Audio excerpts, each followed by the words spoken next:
All right. Well, Alex and I are joining you here from Dubai in the United Arab Emirates. You may ask, why in the world are you in Dubai?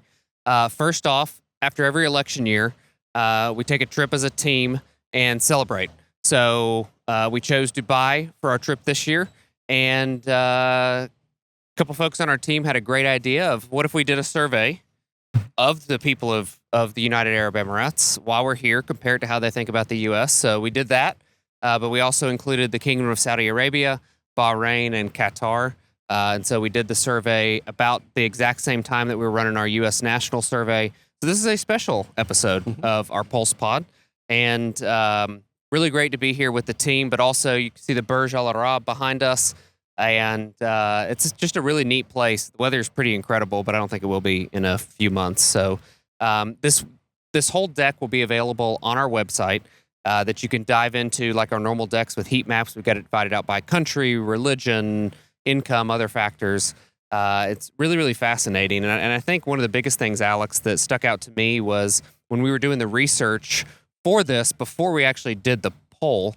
And when our team came back and said that it was like 65+% male, I was like, I think we might have got it wrong. Yeah, I didn't believe you. Yeah, at all. And you dig into it, and it is overwhelmingly male. Even in the Kingdom of Saudi Arabia, it's overwhelmingly male, but less so than these three other countries, one of which we're in right now, which has imported so much labor. And so just that really stuck out to me more than anything else. And so let's dig into the poll here. I think one of the most interesting things in the poll was how Middle Easterners, at least in these four countries, were way more positive about America, about the direction of America, things getting better versus things getting worse than American voters were. What's your take on that? It's not even close. The difference is it's almost double, and it's hard to escape the conclusion that it's really driven by partisanship. I think news consumption is another factor, but not only are people here more optimistic about the direction of their countries, they want to stay in their countries, they're more optimistic about the United States and the future of the U.S. than Americans, which is just remarkable. And the only way that I can square that is that they're consuming a lot less news and political news compared to Americans, which are drinking it through a fire hose every single day. I would hope that drops over time in the U.S., but the attitudes are really driven by politics in America in a way that I just don't see it being driven here. Well, there's also some other demographic factors at play. And so the number of people who go to church regularly, I mean, I think we had like a third that go multiple times a day to church, mosque here, more so than church. I was also interested by about 12% of this region was Christian. I thought the number would be much lower. So you've got that factor, which I think plays into it some. The news consumption, there's a lot less broadcast mainstream media here than there is in the United States. And the voters of the U.S. are way older than the average population age here. So, normally on a general election survey in the U.S., we're doing like age 55 is kind of a midpoint of age of the average voter. And here we had to drop it. They don't have votes, but of citizens, or not even citizens, of residents, adults. I guess. Yeah, adults, 18 plus. They are 30 years old is like the middle point. And so I wonder how much of that is like not just how they're consuming and where they're consuming, but it's because of their relative youth in comparison too. I think youth is a factor. It doesn't always translate that younger people are more optimistic, but in this case, that seems to be a big element. But a huge amount of the population is foreign workers. It's expatriates. Yeah. And so they're here, they're working, they have agency, they're responsible for their own lives. And I think that combined with youth is driving some of that optimism. Yep. As a group, they might be optimistic as a matter of course. Yeah.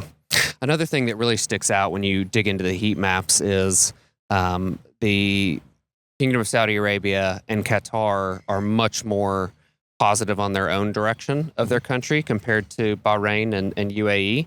And then when you dig into that question on the U.S., that's where you get a lot of the negativity on the U.S. from Qatar and then followed by KSA. And that's interesting because you've got kind of a different religion split there too. And then we've got what I think you were mentioning earlier, Bahrain is more Shia than the other nations are. And religion is just such a big factor here overall. Yeah, I think for an American, it's really interesting to see that these countries that perhaps people don't think of as separately all that often have quite different views toward the United States. And that is driven by whether it's a Shia or Sunni country and their relationship with the U.S. I think with Qatar, geopolitics is a big factor. With the UAE, where we are standing here today, there's a lot of American tourism. They encourage it. Behind me, there's a ton of cranes. There's a ton of building. There's muscle cars everywhere. And I think those are it's like almost not real. It is almost not real. Yeah, but there's a lot of it, and they're building more of it everywhere we go. Yeah. So as we dug into these Middle Easterners being optimistic about their country, I thought it was really interesting that Saudi Arabia, really on all of these metrics that we ask about economic opportunity within their own country that we'll get to in a bit, like KSA was leaps and bounds above the other three nations in positivity. And going back to how we were talking about, you've got, a much more male population. Mm-hmm. And I think in UAE here, it's like 70+% male, is that you've got this very small indigenous populations. I think our tour guide the other day was saying that Emiratis only make up 12% of the population here. And then you have, I would assume it's pretty similar in Qatar and Bahrain, but in the Kingdom of Saudi Arabia, there's a lot of Saudis. And there's a lot of imported labor, but there's a lot of probably way more native Saudis than there is natives in the other three nations. Yeah, I think a difference that I think about when I see those numbers in Saudi Arabia is in the vision that the national leadership has 2030 really worked hard to give its people. And so this is a newer country that we're standing in right now. In Saudi Arabia, it has made a major point of making life better for people who want to come there, but making life better for Saudis too. And I think that locals are getting that message. Yeah, I totally agree. So let's jump here to Trump versus Biden as the flies attack us, Alex. This is really interesting, and shout out to Mike Kemp on our team for finding this. If somebody regularly attends a religious service in the U.S. or in these Middle Eastern countries we surveyed, they're much more likely to have a favorable image of Donald Trump and a unfavorable image of Joe Biden. Mm-hmm. But if you don't regularly or attend religious services at all in the U.S. or here in one of these four Middle Eastern countries, you're unfavorable of Donald Trump. That's actually like one of the worst groups for Donald Trump are people who don't go to church. And then they're the most likely to say that they have a favorable opinion of Biden. Mm-hmm. I just found that really interesting. My first reaction when I see that is that politics and religious attendance and just general conservatism is being combined, because it's not as though you think of Donald Trump and the Pope as side by side as a paragon of religious figures together. I just simply don't think that's the association, and yet it's so strong that I'm wondering what other explanations there could be aside from the making religion more of a political exercise than it's been. Yeah, that's a really good point. So you mentioned the construction site behind us. As we were walking here to find a place to do our shot, I noticed that it was the China State Construction that was doing it. You even threw out the idea of maybe we film right there. But China is viewed really well within these four Middle Eastern countries, and Russia is not viewed nearly as poorly as it is in the U.S. And then you also have Iran, which, depending on which Islamic sect you come from, you have a differing opinion on Iran. But these three, kind of the axis of adversaries for the U.S., are not viewed nearly as negatively here as they are back home. I saw that Iran of the three is viewed the most unfavorably, which again I don't think that's hugely surprising. It's only 48% unfavorable. That's true.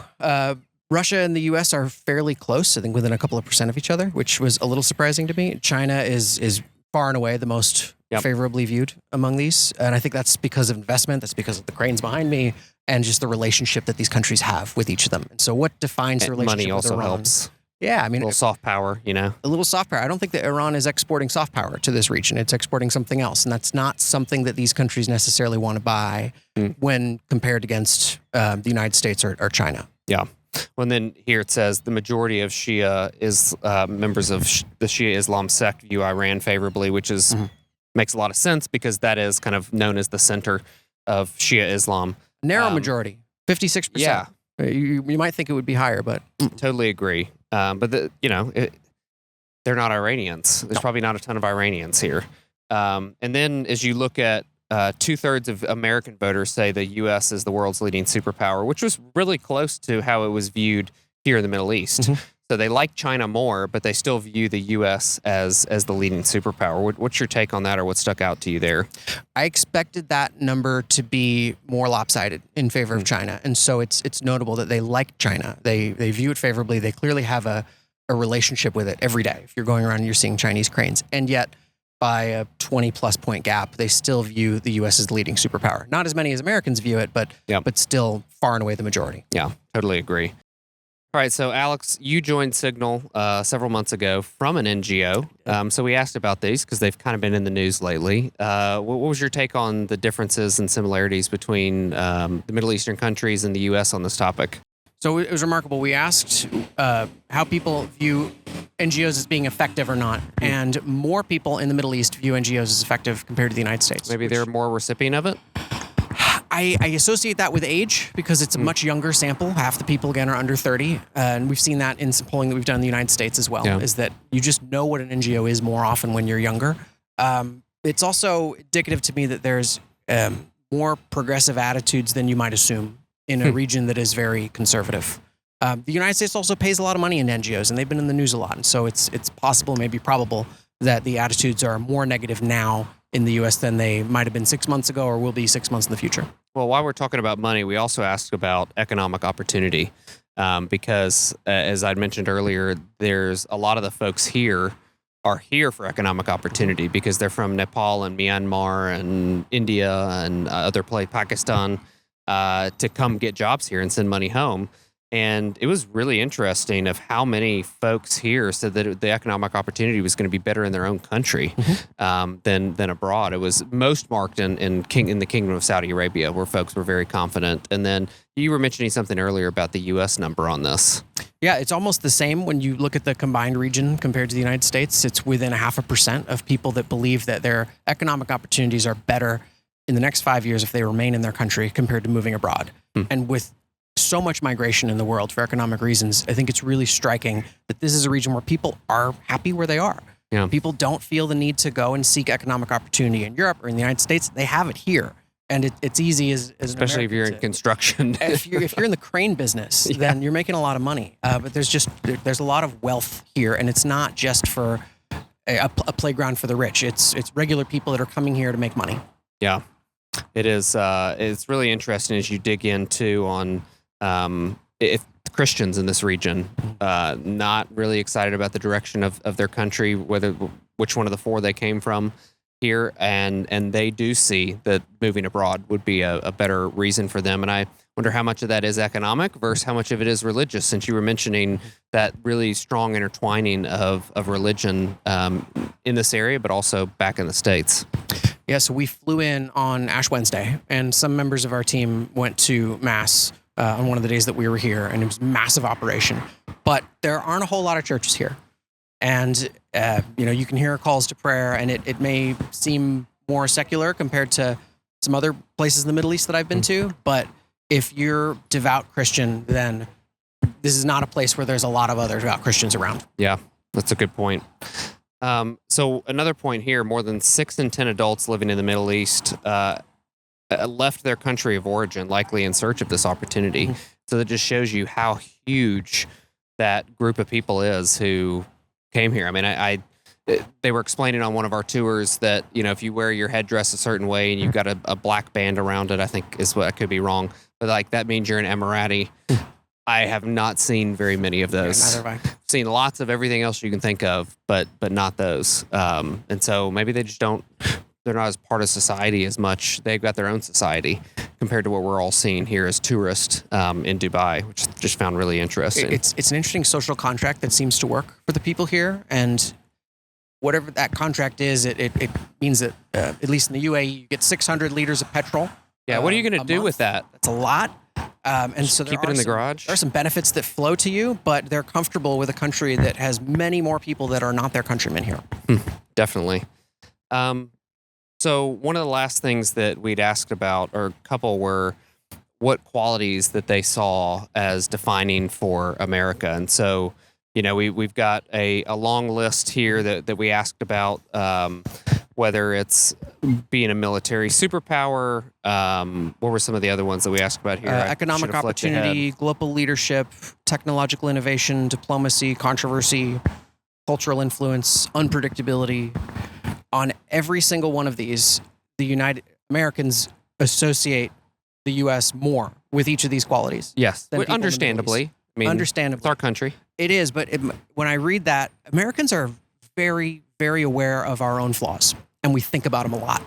And when I see the negativity compared to here, I think that maybe if we thought about them a little bit less, that might reduce some of that negativity. I doubt that people in the Middle East are thinking about America's flaws quite as much as we are, but they see America the same way fundamentally that we do. Right, in a good way. In a good way. For the same qualities. And I think to the point you made earlier, like this is really, we got some construction right behind us here, Alex. So it really is that fact that like the media is telling us how bad our own country is. Yeah. And they're not getting that same story elsewhere. And so they feel better about the direction of America, that it's getting better. They feel these same qualities about our country, the U.S. And I know it's just really fascinating that Americans are so down on America. It's not just Americans. I've seen other polling in Europe. It's not one of ours. It's not a recent one that has pretty negative views of Donald Trump, for instance. And that's just a sharp divergence from what we're seeing here. And again, that could be age, but I think there's more to it than that. I think it's age. I think it's economic opportunity. And I think it's culture. Yeah. And then the last thing we'd ask about was international cooperation. So basically, like, should your country be involved in the global community? Should it? And this was just wild how huge the numbers were, both in the U.S. and here in the Middle East in these 4 countries that we surveyed. What's your take on this? By the way, it's raining, which this may be like one of the 4 days a year that it rains, and we're catching it on camera for you. 4 inches a year. Audience, yeah. 96% of Americans think the U.S. should maintain international relationships, and 97% of adults in the Middle East here. There's no controversy about this. It's rare that you get 96% of anything on any issue that we polled on. But people want international engagement. Yes. Full stop. And there's no difference in Americans or around the world. And so I love seeing that finding. It's an encouraging finding. Especially since you were at IRI before. Yeah. Helping spread democracy. At least not in the United States or in this region do I see people who want to turn inward. They want to look outward, and they see the brighter future by looking around the world. Well, thank you for joining us on this special episode, our first international episode of the Pulse Pod, our second ever on video. And so huge shout out to Mike Kemp and Chris Kratzer, who have taken us into this new age of now we're on the YouTube instead of just the podcast. And I think we'll even be on TikTok, but we're going to put it on a burner phone because I still don't trust that app, even though I'm grateful for its ability to reach others through that platform. And also to Nicholas, who is one of our sampling leads and audio engineer. He didn't know he was going to be an audio engineer, but thank you, Nicholas, for joining us on the Pulse Pod here today.